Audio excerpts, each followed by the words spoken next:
Hello, students. We have completed our first module, which is based on types of risk and returns and their measurement, which was the important module for the SAPM GTU students. Now, moving toward the another most important module or topic for your GTU exams, right, is module 4th, in which the first part is of portfolio management and evaluation. Talking about the numerical part, there are basic three techniques to calculate the portfolio or to evaluate the portfolio. Those are Sharpe's method, then Trainor's method, and Jensen's measure. Formulas for those are summarized here. We'll check it out. These formulas through the sums. First one is from Sharpe's method, and we need to calculate the Sharpe's ratio based on this given information, which is for two portfolios, portfolio A and portfolio B. Right? Portfolio here is investment portfolio, a basket of various securities or investment options, right, which is known as portfolio. Here the return for portfolio 1 is 32 and for B is 28. Risk-free rate is 19 for both. Remember, the risk-free rate for the market, overall market, is generally the same. Hence, it's same for both the portfolios, portfolio A and B. Excess return, which is RP minus RF, is 13 and 9, and portfolio risk, that is standard deviation, is 21 and 19. How to calculate the Sharpe's ratio? Formula is given: RP minus RF divided by sigma of the portfolio, that means standard deviation of the portfolio.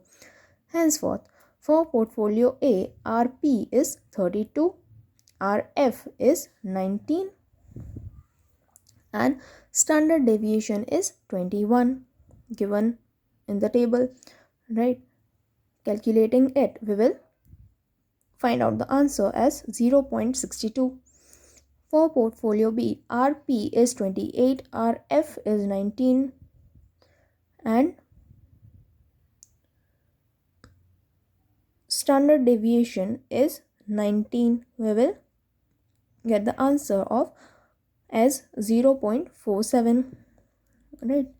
And if we have to comment that which portfolio performs better, right, here Sharpe's ratio is more for portfolio A. Hence, we will say that performance of portfolio A is better.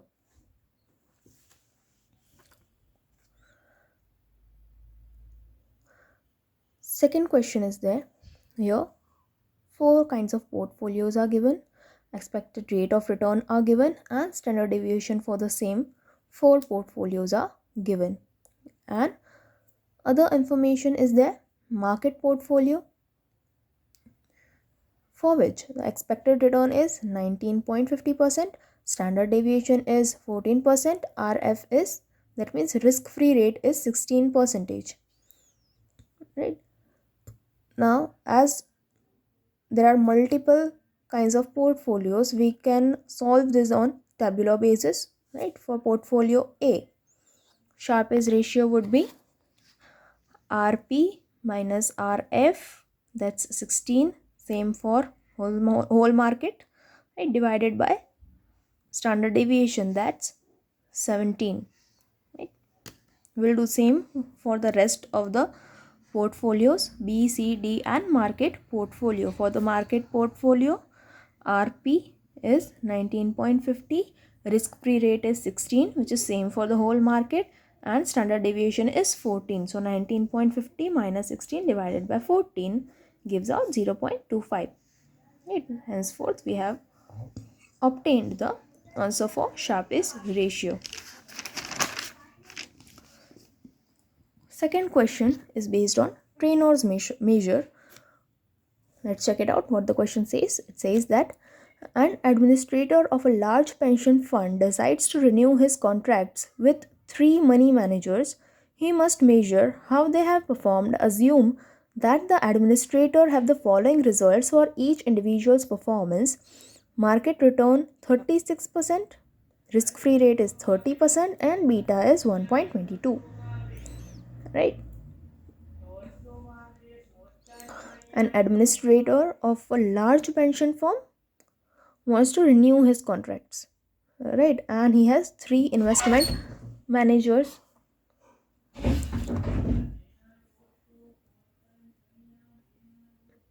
And average annual rate of return for the same is given, and beta for the same is also given. Risk-free rate is 30, which is generally same for the whole market, and for market the return rate is 36%. For Trainor's measure TR, the formula is RP minus RF upon beta of the portfolio. That means risk factor in the portfolio. First of all, we have found out the Trainor's measure for the market portfolio. That's why it's given here TM. For market, the returns are 36%, risk-free rate is 30%, and beta is 1.22. Right? So here it is mentioned 0.36 rate of return, 0.30 that's risk-free rate, and beta of 1.22, which will give the answer of 0.049. Then for portfolio Z, risk-free rate is 0.34, beta is 1.12, and risk-free rate is similar for the whole market. So here also we will take 0.30. It will give out the answer as 0.036. For the second one, B,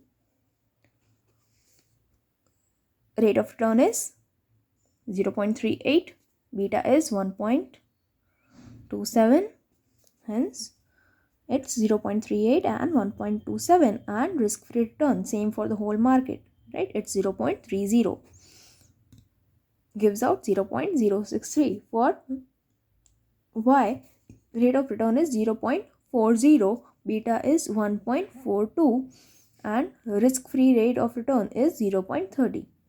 Same, right? We'll give out the answer of 0.070. That was the Trainor's measure for portfolio evaluation.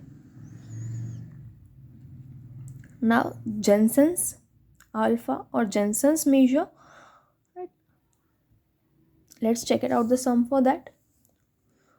The question says, on the basis of the result of 4 portfolio managers of a 5-year period given below, right, here the risk-free rate is 5% and RM is 11%. Calculate Jensen's alpha and select the manager with best performance. 4 portfolio evaluation or 4 portfolio managers are given here, A, B, C, D, and their average returns of their portfolio and the beta factors for the same are given. We have to calculate Jensen's alpha for these 4 portfolio managers. The formula for Jensen's alpha is RS minus into bracket RF plus BP, that means beta, into smaller bracket RM minus RF bracket closed and whole bracket closed, right?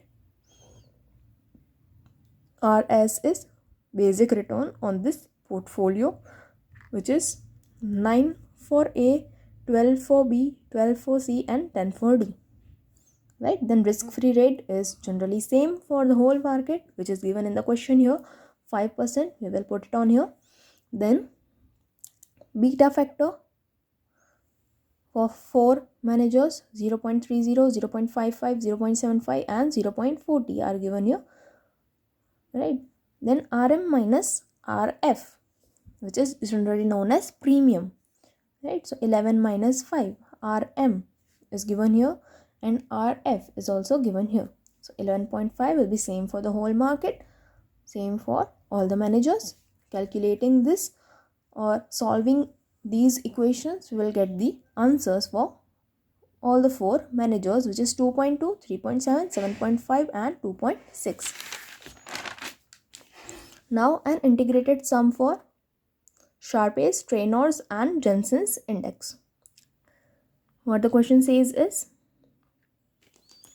IDBI and UCO are two mutual funds. IDBI as a sample mean of success 0.15 and fund UCO has a sample mean of success 0.20. With the riskier fund UCO having doubled the beta at 2.2 as fund IDBI, the respective standard deviations are 17% of UCO and 21% of IDBI. Mean returns for market index is 0.14 while the risk-free rate is 10%. Right?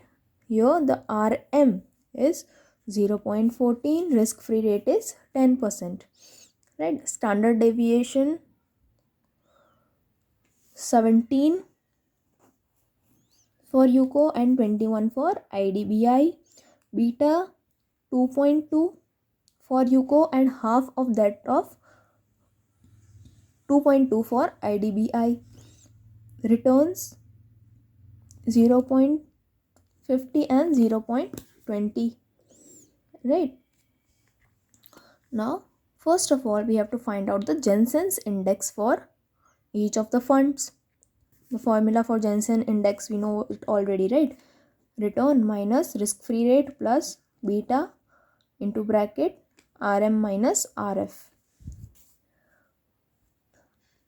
Returns for IDBI, we know that, right? 0.15, that's 15%. Risk-free rate is 10%. Beta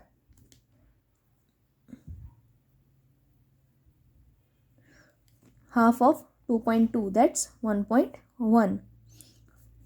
RM 14% and RF is 10% risk-free rate. Right, your risk-free rate is given. Now summing up or solving the equation, we will get the answer 0.6. Now for UCO, RS returns are success rate is 0.20 plus beta is 2.2, right? RF and RM will be same for the whole market, henceforth same for both. Solving the equation, we will get 1.2% as answer. Secondly, we have to find Treanor's index, which is RP minus RF upon beta. For IDBI, returns are 15%, risk-free rate is 10% and beta is 1.1. Right? We have found that out for Jensen's index already. So we have to put it out, the values here, and find out the answer as 4.545. For UCO, returns are 20%, risk-free rate is same, 10%, standard deviation, beta is 2.2, henceforth the answer will be 4.545. Calculating the Sharpe's index for IDBI, 15 minus 10, right? Returns minus risk-free rate divided by standard deviation. Right? Standard deviations are given in the questions here. Right? Standard deviations are 17% of UCO and 21% of IDBI. Hence, putting on the values for IDBI, UCO and market values, we will get the answers 0.294, 0.476 and 0.400. 15% is RP, 10% is RF and 17% is standard deviation of the portfolio. Right? That's all for the portfolio evaluation and management part of your module 4, right?